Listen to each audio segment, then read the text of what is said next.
Normalcy bias, or normality bias, is a cognitive bias which leads people to disbelieve or minimize threat warnings.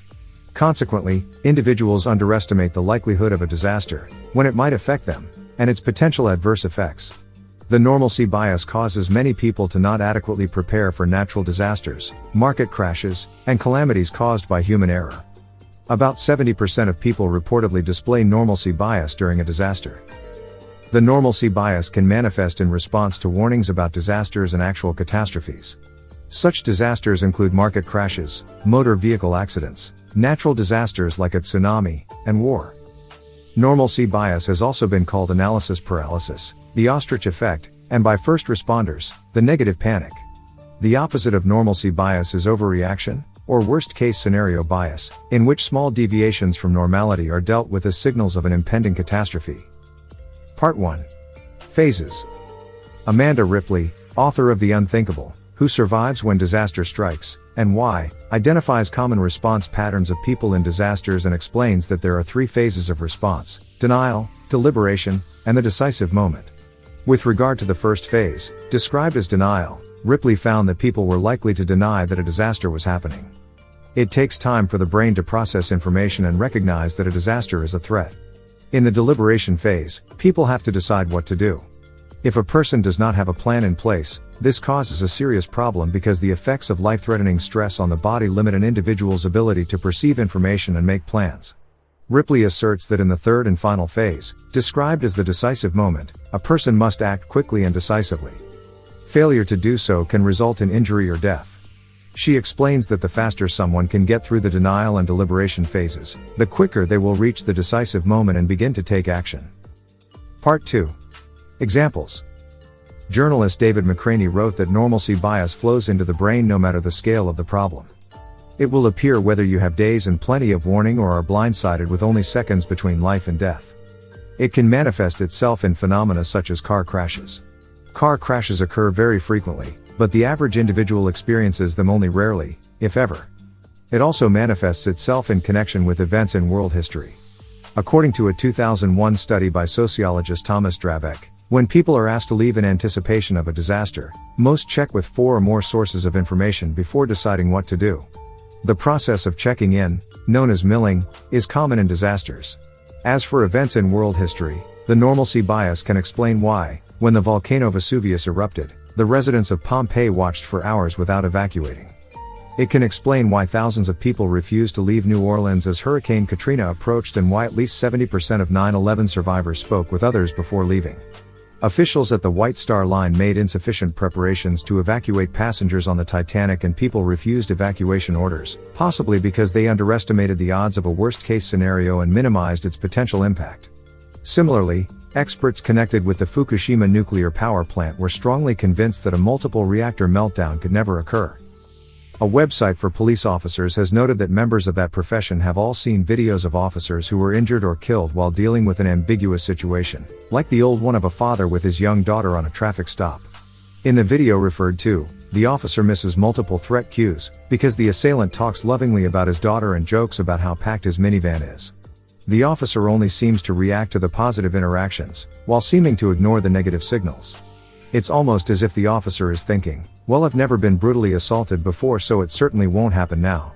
No one is surprised at the end of the video when the officer is violently attacked, unable to put up an effective defense. This professional failure, notes the website, is a consequence of normalcy bias. Normalcy bias, David McCraney has written, is often factored into fatality predictions in everything from ship sinkings to stadium evacuations. Disaster movies, he adds, get it all wrong. When you and others are warned of danger, you don't evacuate immediately while screaming and flailing your arms. McCraney notes that in the book Big Weather, tornado chaser Mark Svenvold discusses how contagious normalcy bias can be. He recalled how people often tried to convince him to chill out while fleeing from impending doom. Even when tornado warnings were issued, people assumed it was someone else's problem. Stake-holding peers, he said, would try to shame him into denial so they could remain calm. They didn't want him deflating their attempts at feeling normal. People who promote conspiracy theories or apocalyptic future scenarios have cited the normalcy bias as a prime reason why others scoff at their pronouncements. For example, Survivalists who fear that the US will soon descend into totalitarianism cite normalcy bias as the reason why most Americans do not share their worries. Similarly, fundamentalist Christians use the normalcy bias to explain why others scoff at their beliefs about the end time. One fundamentalist website writes, "May we not get blinded by the normalcy bias but rather live with the knowledge that the Lord's coming is near." Part 3. Hypothesized cause. The normalcy bias may be caused in part by the way the brain processes new data. Research suggests that even when the brain is calm, it takes 8 to 10 seconds to process new information. Stress slows the process, and when the brain cannot find an acceptable response to a situation, it fixates on a single and sometimes default solution that may or may not be correct. An evolutionary reason for this response could be that paralysis gives an animal a better chance of surviving an attack and predators are less likely to see prey that is not moving. Part 4. Effects. About 70% of people reportedly display normalcy bias in disasters. Normalcy bias has been described as one of the most dangerous biases we have. The lack of preparation for disasters often leads to inadequate shelter, supplies, and evacuation plans. Even when all these things are in place, individuals with a normalcy bias often refuse to leave their homes. Normalcy bias can cause people to drastically underestimate the effects of the disaster. Therefore, people think that they will be safe even though information from the radio, television, or neighbors gives them reasons to believe there is a risk. The normalcy bias causes a cognitive dissonance that people then must work to eliminate.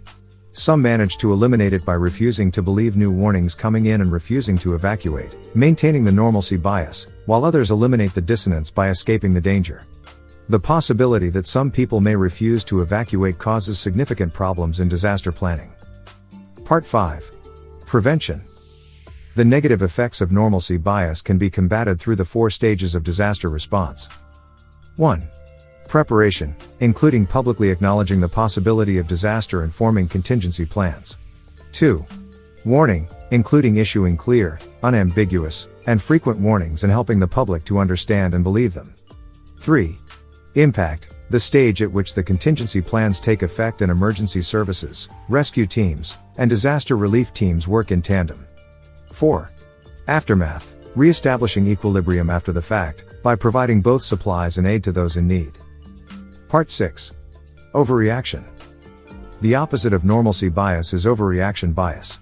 Noting the effect regression to the mean, most deviations from normalcy do not lead to catastrophe, despite regular predictions of doomsday. Both underreaction, that is, normalcy bias, and overreaction, that is, worst-case thinking, are cognitive flaws and may extend to patterns of cognitive distortions. The end.